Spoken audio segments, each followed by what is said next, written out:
anda jagalah rakyat anda sendiri, rakyat Indonesia.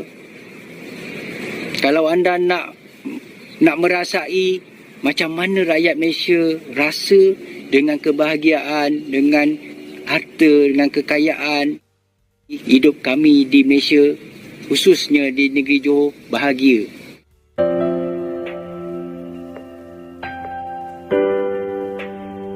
Metro yang telah dikeluarkan pada 24 Ogos 2024 yang menceritakan bagaimana kisah seorang wanita yang dijumpai tidak bermaya di Taman Indah Sungai Abong, Johor, di mana di sisinya ada jasad ayah dan jasad adik OKU yang sudah meninggal dunia kerana kelaparan.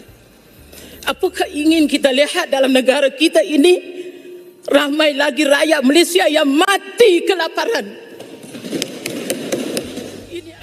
Kalau inilah realiti yang berlaku di bawah sana, apakah ini merupakan musibah yang dilanda negara? Apakah negara ini sudah tiada barakah lagi? Itulah kisah dari negeri kasino yang dibahas di Parlemen Malaysia. Kejadian di Muar Johor tersebut tentu sangat mengejutkan. Ada keluarga yang meninggal diduga karena kelaparan. Sebelumnya, keluarga ini sudah bergantung pada bantuan dari organisasi masyarakat. Berita tersebut mengejutkan karena terjadi di negara Malaysia yang menurut hamba-hamba raja di sana dalam keadaan adil dan makmur. Dan rakyatnya atau para patik atau para hamba dalam keadaan bahagia lahir batin. Selama ini para hamba atau patik-patik di negeri kasino tersebut justru sering menghina bangsa dan negara Indonesia. Setiap kali kalah berdebat dengan netizen Indonesia, mereka selalu menghina keadaan Indonesia yang kata mereka miskin sekali. Padahal, netizen Indonesia umumnya sedang membela konsep bangsa dan negara Indonesia. Itu dilakukan karena para profesor Melayu negeri kasino berambisi memelayukan Nusantara. Mereka pun masih berusaha terus untuk memelayukan bahasa Indonesia sambil mencuri budaya suku-suku di Indonesia. Bagi Melayu negeri kasino, Nusantara itu seolah milik Melayu Malaysia, seolah milik mereka. Bahkan dunia ini pun mungkin dianggap milik Melayu palsu negeri kasino. Selanjutnya, marilah kita simak kisah dari negeri para hamba yang dibahas di Parlemen Malaysia.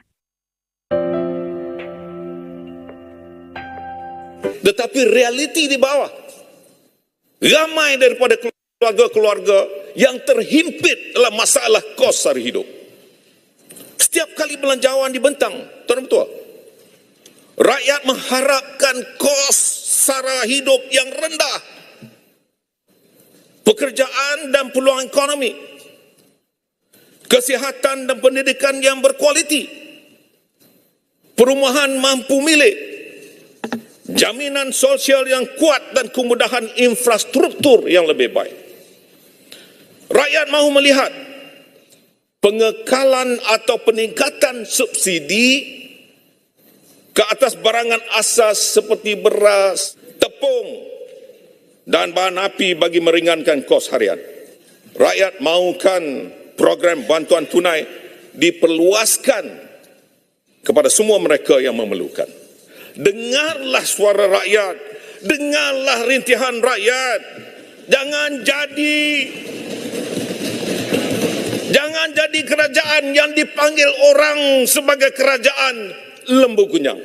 Boleh. Okay. Terima kasih Yang Berhormat. Saya sangat tersentuh hati apa yang diucapkan oleh Yang Berhormat.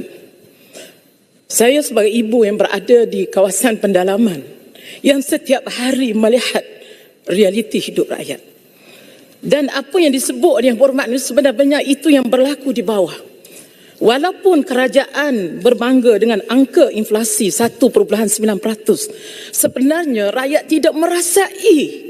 Sebenarnya hakikatnya kehidupan di bawah semakin berat dan terbeban. Saya ingin merujuk kepada satu akhbar Metro yang telah dikeluarkan pada 24 Ogos 2024. Ia menceritakan bagaimana kisah seorang wanita yang dijumpai tidak bermaya di Taman Indah Sungai Abong, Johor, di mana di sisinya ada jasad ayah dan jasad adik OKU yang sudah meninggal dunia kerana kelaparan. Apakah ingin kita lihat dalam negara kita ini ramai lagi rakyat Malaysia yang mati kelaparan? Ini adalah satu kezaliman kepada rakyat. Jadi saya ingin pandang yang berhormat tentang isu yang sedang melanda rakyat hari ini. Ya Allah, Kau tolong dan Kau bantulah negara kami ini. Kalau inilah kisah yang dibangkitkan oleh Yang Berhormat Dato' Panjang, kalau inilah realiti yang berlaku di bawah sana, apakah ini merupakan musibah yang dilanda negara? Apakah negara ini sudah tiada barakah lagi? Kalau inilah tiada gunanya data inflasi, apa saja data ekonomi dibangkitkan. Tolonglah, bantulah. Kami hanya mahu menyuarakan rintihan rakyat. Bagilah apa saja bantuan kepada rakyat. Kami sokong. Begitulah kisah dari negeri kasino. Hampir semua media massa di Malaysia saat itu memang menyimpulkan bahwa ayah dan anak tersebut meninggal karena kelaparan. Keduanya kebetulan difabel, atau kalau di Malaysia disebut orang kurang upaya atau OKU.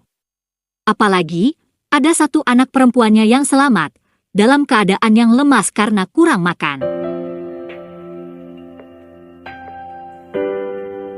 Selama ini, hidup mereka juga bergantung pada bantuan organisasi sosial. Tapi anehnya, polisi Malaysia kemudian menyimpulkan bahwa mereka adalah mati mengejut. Nah, selanjutnya marilah kita lihat kenapa negeri kasino tampak kewalahan memberikan bantuan atau subsidi bagi rakyat yang miskin. Hal itu terjadi karena hutang negara Malaysia sudah sangat besar.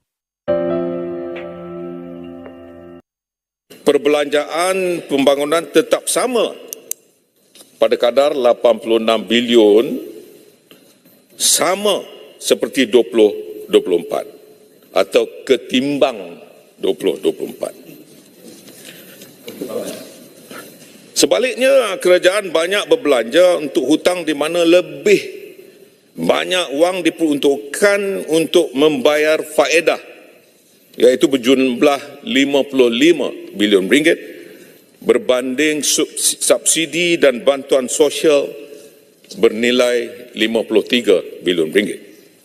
Ini bermakna lebih banyak wang diperuntukkan untuk membayar hutang berbanding subsidi dan bantuan sosial kepada rakyat. Realitinya, betul, hutang negara tertinggi dalam sejarah iaitu 1.17 trilion ringgit pada tahun lepas, meningkat 92.9 bilion atau 8.6% berbanding dengan 1.08 bilion ringgit pada 2022.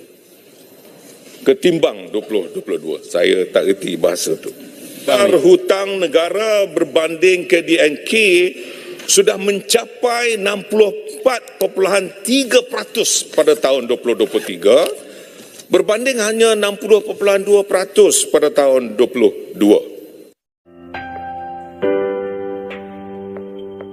Itulah masalah perekonomian di negeri kasino Malaysia. Terima kasih sudah menonton sajian kami. Sampai jumpa lagi.